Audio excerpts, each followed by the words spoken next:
तो तुरंत नाचने मत लग जाए। तारीफ के पुल के नीचे मतलब की नदी बहती है। समस्याएं हमारे जीवन में बिना किसी वजह से नहीं आती।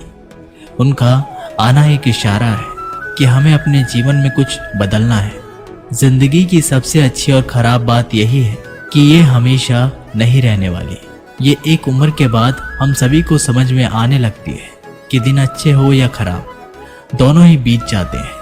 जिंदगी के कुछ चैप्टर ऐसे होते हैं जिन्हें आज नहीं तो कल बंद होना ही है। इसलिए जो चीज़ें आपके लिए है ही नहीं, उन्हें ज़बरदस्ती पकड़ने में कोई फ़ायदा नहीं। भले ही जीवन भर अकेले रहना, लेकिन ज़बरदस्ती किसी से रिश्ता निभाने की जिद मत करना। हिसाब रखा करो। आजकल लोग बड़ी जल्दी पूछ लेते हैं, तुमने मेरे लिए किया ही क्या है। जिंदगी में आगे बढ़ने के लिए कभी कभी पीछे भी हटना पड़ता है। कद्र और वक्त भी कमाल के होते हैं। जिसकी कद्र करो वहाँ नाराजगी की कद्र ना हो, वहां पर नाराज होना छोड़ देना चाहिए। जिंदगी में अगर खुश रहना है तो दूसरों की बकवास को अनदेखा करना सीखो। नियत और सोच अच्छी होनी चाहिए। बातें तो कोई भी अच्छी कर सकता है। उनके दिल में बहुत कुछ होता है जिनकी जेब में कुछ नहीं होता। महल हो या झोपड़ी, अपना घर अपना ही होता है। जब तक तुम डरते रहोगे, तुम्हारी जिंदगी के फैसले दूसरे लोग ही करते रहेंगे। अपनी गलती बिना माने आप कभी भी बेहतर नहीं बन सकते। जब कोई चीज़ नहीं बदलती जितनी जल्दी इंसान की नज़रें और नियत बदल जाती है। जब बेटी बीमार हो तो बहुत बड़ा दुख होता है, मगर जब बहू बीमार हो तो ड्रामा लगता है। कड़वा है मगर सच है। आईने के सामने सजता संवरता है हर कोई, मगर आईने की तरफ साफ दिल रखता ही नहीं कोई। इंसान घर बदलता है, रिश्ते बदलता है, दोस्त बदलता है, मगर फिर भी परेशान रहता है क्योंकि वो खुद को नहीं बदलता। किसी का असली चरित्र तभी सामने आता है जब आप उसके मतलब के नहीं रहते। उधार दीजिए मगर सोच समझकर, क्योंकि अपने ही पैसे भिखारी की तरह मांगने पड़ते हैं। आदमी अच्छा था ये सुनने के लिए पहले मरना पड़ता है। मरने के लिए थोड़ा सा जहर काफी है, मगर जीने के लिए बहुत सारा जहर पीना पड़ता है। इंसान की बड़ी अजीब सी फितरत है। मरे हुए पर रोता है और जिंदा को रुलाता है। कलयुग का कड़वा सच, किसी जमाने में एक दूसरे के पैर से कांटे निकालते थे लोग, मगर अब एक दूसरे की राहों में कांटे बिछाने लगे हैं। लोग सच को अनसुना करते हैं। लोग आज आपका लिए ब्लिंकिट, इंडिया का लास्ट मिनट ऐप, वो बहुत छानते हैं। लोग हवस मिटाने के लिए लोग जात पात नहीं देखते, जबकि शादी के नाम पर कुंडली तक मिलवा देते हैं। श्री कृष्ण कहते हैं, अपनी पीड़ा के लिए संसार को दोष मत दीजिए, अपने मन को समझाओ। तुम्हारे मन का परिवर्तन ही तुम्हारे दुखों का अंत है। जब हम कोई भी कार्य भगवान की याद में रहकर करते हैं तो उसमें भगवान की शक्तियां हमारी मदद करती हैं और हमारी सफलता निश्चित हो जाती है। अपनी परिस्थिति परमात्मा को सौंपते हैं, क्योंकि जितना आप जीवन भर में कर सकते हैं उससे कहीं ज्यादा वे एक पल में कर सकता है। जिस इंसान को भगवान पसंद करते हैं ना, जिससे वो अपना खास बनाना चाहते हैं, उन्हें वो हमेशा असफल करते हैं, हमेशा उनकी जिंदगी में मुसीबतें डालते हैं। अगर आप हार रहे हो ना, तो बहुत बड़ा ये संकेत है कि आप भगवान के उन खास इंसानों में से एक हो जिन्हें वो आगे पहुंचाना चाहते हैं। दुनिया में कुछ इंसान ऐसे होते हैं जिन्हें आप चाहे कितना भी प्यार मान सम्मान दो, वो फिर भी आपको धोखा ही देते हैं, क्योंकि आप लोगों की फितरत कभी नहीं बदल सकते। किरण चाहे सूर्य की हो या फिर आशा की, जीवन के सभी अंधकार मिटा देती है। सही फैसला लेना काबिलियत नहीं है, फैसला लेकर उसे सही साबित करना काबिलियत है। जैसे उबलते पानी में कभी परछाई नहीं दिखती। ठीक उसी प्रकार परेशान मन में समाधान भी नहीं दिखते। शांत होकर देखिए, सभी समस्याओं का हल मिल जाएगा। संसार में कोई भी मनुष्य सर्वगुण संपन्न नहीं होता, इसलिए कुछ कमियों को नजरअंदाज कर रिश्ते बनाए रखिए। रिश्तों की कद्र भी पैसों की तरह ही करनी चाहिए, क्योंकि दोनों को कमाना मुश्किल है पर गंवाना आसान। वक्त के साथ चलना कोई जरूरी नहीं, सच के साथ चलिए, एक दिन वक्त आपके साथ चलेगा।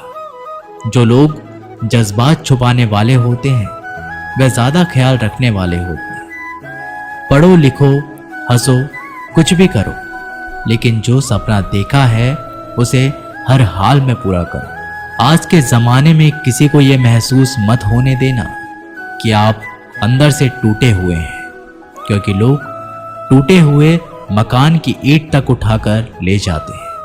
लोग अधिक खुशी में नजर और दुख में नमक जरूर लगाते हैं। लोग उपवास सिर्फ अन्न का करते हैं, जबकि दिल में जहर, लोभ, लालच, क्रोध, बुरे विचार को पालते हैं। इतने कड़वे मत बनो कोई चख ना सके, और इतने मीठे भी मत बनो कि कोई भी निगल जाए।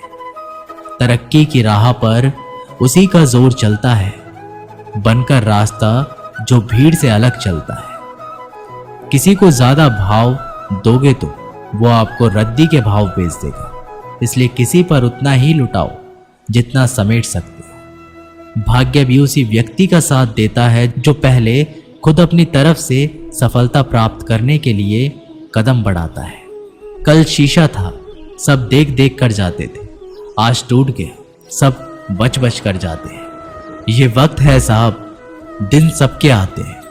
ऐसे लोगों से बचे जो आपके मुंह पर तो मीठी बातें करते हैं, लेकिन आपके पीठ पीछे से आपको बर्बाद करने की योजना बनाते हैं।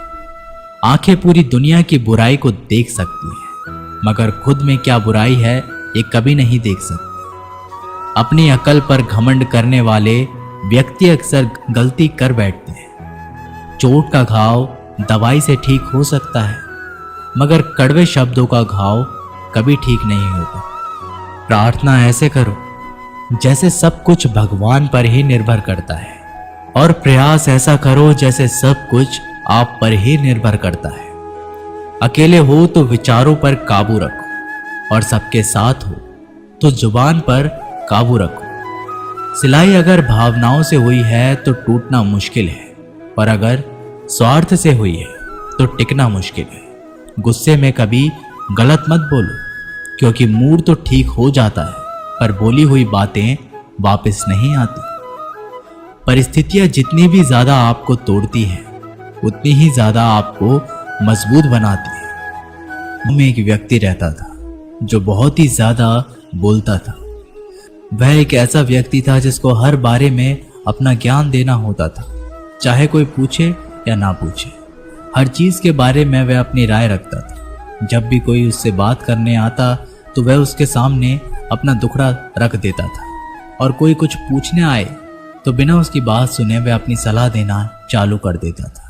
और यही कारण था कि उस गांव में उसे ज्यादा पसंद नहीं करते थे। कोई भी उस आदमी की बातों को गंभीरता से नहीं लेता, और कई बार लोग उसकी पीठ पीछे उसका मजाक भी उड़ाते थे, जिसकी वजह से वह इंसान काफी परेशान था। और इसी परेशानी को लेकर वह आदमी एक बहुत ही प्रसिद्ध महात्मा के पास चला जाता है। उसने अपनी सारी परेशानी महात्मा को बता दी। उसके बाद में उस महात्मा ने उस आदमी को अच्छे से समझाया, देखो, ज्यादा बोलने वाले व्यक्ति को लगता है कि वह सब कुछ जानता है, जबकि कम बोलने वाले इंसान को लगता है कि उन्हें कुछ भी नहीं पता। जिंदगी में अभी बहुत कुछ सीखना बाकी है, इसलिए वह बोलते कम है और सुनते ज्यादा है। और असलियत में समाज में उन्हीं लोगों की इज्जत होती है जिन्हें अच्छे से पता होता है कि कब बोलना है और कब चुप रहना है। देखो, मैं तुम्हें एक दिन में तो नहीं बदल सकता, लेकिन मैं तुम्हें 5 ऐसी स्थिति बता सकता हूँ जहाँ पर व्यक्ति को चुप ही रहना चाहिए। ऐसा कहकर महात्मा उन 5 स्थितियों के बारे में बताना चालू करते हैं। पहली स्थिति, जब तुम्हें लगे कि कोई तुम्हारी भावनाओं को तुम्हारे शब्दों से नहीं समझ सकता, उस समय भी तुम्हें चुप रहना चाहिए। अक्सर हम लोगों को अपने दुख, अपनी परेशानियां बताना शुरू कर देते हैं, जबकि हमारे आसपास रहने वाले ज्यादातर लोगों को इससे कोई मतलब नहीं कि हमारे जीवन में क्या गुजर रहा है। हर इंसान को केवल खुद से मतलब होता है। वह केवल खुद के बारे में बात करना चाहता है। वो केवल खुद की तारीफ सुनना चाहता है। उन्हें हमारे जीवन की परेशानियों से कोई मतलब नहीं होता और ना ही वह सुनना चाहते हैं। हो सकता है एक या दो बार वह तुम्हारी दुख भरी बातें सुन ले, लेकिन उसके बाद में वो तुमसे दूर भागना शुरू कर देंगे, क्योंकि कोई भी दुखी और असहाय इंसान के साथ रहना पसंद नहीं करता। इसलिए कभी भी अपने कुछ करीबी मित्रों और परिवार वालों को छोड़कर किसी ऐसे इंसान को अपनी परेशानी ना बताए जो तुम्हारी बातों को समझने की बजाय उनका मजाक उड़ाए। दूसरी स्थिति, जब तुम्हें पता ना हो कि किसी विशेष मौके पर क्या बोलना है, या फिर तुम्हें किसी भी घटना के बारे में आधा अधूरा ही ज्ञान है, ऐसे मौके पर भी चुप ही रहना चाहिए। ऐसा इंसान जो आधा अधूरा ज्ञान होने के बाद भी उस विषय के बारे में बात करता है, वह अक्सर मजाक का पात्र बनता है और कोई भी ऐसे इंसान को कभी गंभीरता से नहीं लेता। अपनी बात को प्रभावशाली तरीके से वही इंसान रख सकता है जिसने उस घटना का विषय के बारे में गहराई से जानकारी है। इसलिए कभी भी आधी अधूरी जानकारी और इधर उधर से मिलने वाली जानकारी के आधार पर लोगों से अपनी बात मनवाने की कोशिश ना करें। तीसरी स्थिति, गुरु ने कहा, जब कोई इंसान तुम्हारे सामने किसी तीसरे इंसान की बुराई कर रहा हो, तब ऐसी परिस्थिति में भी तुम्हें चुप रहना चाहिए।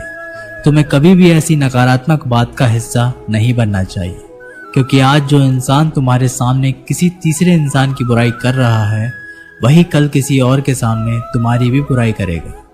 और इस बात की ज्यादा संभावना है कि आज तुमने उसकी हाँ में हाँ मिलाने के लिए तीसरे इंसान की जो बुराई की है, कल रिश्ते ठीक होने पर दोस्ती में वो इंसान उससे कह देगा कि तुमने उसके बारे में क्या क्या कहा था। इसलिए जब भी कभी कोई किसी तीसरे इंसान की बुराई करे या उसे गलत समय का मजाक उड़ाए, तो तुम्हें ही बस उसकी बातें सुन लेनी होगी। अपनी कोई भी राय वहां नहीं देनी है। अगर तुम ऐसा करते हो तो भविष्य में तुम्हारे लिए समस्या खड़ी हो सकती है। गुरु ने कहा, चौथा, जब कोई तुम्हारे ऊपर गुस्से और घृणा से चिल्लाए, तुम्हारा अपमान करने की कोशिश करे, तब ऐसी परिस्थिति में तुम चुप रहकर सामने वाले की गुस्सा और घृणा को कम कर सकते हो। साथ ही तुम इस स्थिति को खराब होने से भी बचा सकते हो। जब तुम सामने वाले का जवाब क्रोध से ना देकर उस समय चुप रह जाते हो, अब ये बात उस क्रोध करने वाले इंसान के दिल में लगती है। गुस्सा कम होने पर उसे अपनी गलती पर पछतावा होता है और ज्यादा संभावना है कि वह अपनी गलती के लिए तुमसे क्षमा मांगे, और क्षमा नहीं भी मांगे तो वह अंदर ही अंदर खुद को दोषी समझने लगता है, और फिर वह अगली बार तुम पर गुस्सा करने और घृणा करने से पहले कई बार सोचेगा। लेकिन तुम्हें हर परिस्थिति में चुप भी नहीं रहना चाहिए। अगर कोई गलत कर रहा है तो तुम्हें उसका जवाब देना चाहिए, क्योंकि कुछ लोग ऐसे भी होते हैं जिन्हें हमारा चुप रहना हमारी कमजोरी का प्रतीत होता है। गुस्से के दौरान चुप रहने का यह तरीका केवल परिवार, सगे संबंधियों और कुछ निकटतम मित्रों के लिए ही सही है, ना कि हर इंसान के लिए। अगर तुम हर जगह चुप रहने लग गए तो इसका गलत फायदा भी उठाया जा सकता है। पांचवा, जब कोई इंसान उसके जीवन की कोई भी दुख भरी घटना या अपने जीवन की परेशानी साझा कर रहा हो, ऐसी स्थिति में चुप रहकर सिर्फ उसकी बातों को सुनना। ज्यादातर लोग ऐसे होते हैं कि किसी ने उनके सामने अपनी समस्या सुनाई नहीं कि उन्होंने समाधान देना शुरू कर दिया। जबकि जब कोई इंसान हमसे अपनी परेशानियां साझा कर रहा होता है, वो हमसे किसी सुझाव की उम्मीद नहीं करता। वो बस ये चाहता है कि हम उसकी पूरी बात ध्यान से सुनें, क्योंकि जब हम किसी की परेशानी को ध्यान से पूरा सुन लेते हैं तो उस इंसान को एक आत्मिक शांति मिलती है। उसे ऐसा लगता है कि चलो किसी ने तो मेरी बात को समझा। अधिकतर मौकों पर जब लोग हमसे अपनी परेशानी साझा करते हैं तो वो बस हमें अपनी बात बताना चाहते हैं। वे ये नहीं चाहते कि हम उन्हें सलाह देना शुरू कर दें, क्योंकि जो सलाह हम उन्हें देने वाले हैं वह सब उन्हें पहले से ही पता है। परेशानी के समय किसी इंसान को सांत्वना देने का सबसे अच्छा तरीका है कि हम बस उस इंसान की पूरी बात को ध्यान से सुन ले जब हम लोगों की बातों को बिना उन्हें बीच में रोके और बिना किसी सलाह दिए पूरे ध्यान से सुनते हैं तो उनकी नज़रों में हमारे लिए सम्मान और स्नेह का भाव पैदा हो जाता है। हम ज़्यादा गंभीर, समझदार और शांत दिमाग वाले इंसान प्रतीत होते हैं। इसलिए जब भी अगली बार तुम्हें कोई अपनी परेशानी बताए, बस उसकी बातों को ध्यान से सुन लेना और जब तक वह तुमसे ना मांगे तो उन्हें किसी भी प्रकार की सलाह मत देना। गुरु ने कहा, मेरी एक बात हमेशा याद रखना, जब तुम कम बोलते हो तो लोग तुम्हारी तरफ ज्यादा आकर्षित होते हैं। तुम क्या हो और तुम क्या सोचते हो? शिष्य ने हाँ में सिर हिलाया और वह गुरुदेव की बातों को समझ चुका था। उसे किन किन परिस्थितियों में शांत रहना है। उसने ये भी जान लिया कि कम बोलकर आप अपनी प्रतिष्ठा वापस पा सकते हैं। इसलिए दोस्तों, हमें अपने जीवन में कितना आवश्यक है उससे कम ही बोलना चाहिए। हम आशा करते हैं आपको ये वीडियो पसंद आई होगी। मिलते हैं एक अगली वीडियो के साथ, तब तक के लिए अपना ख्याल रखें। जय श्री कृष्ण।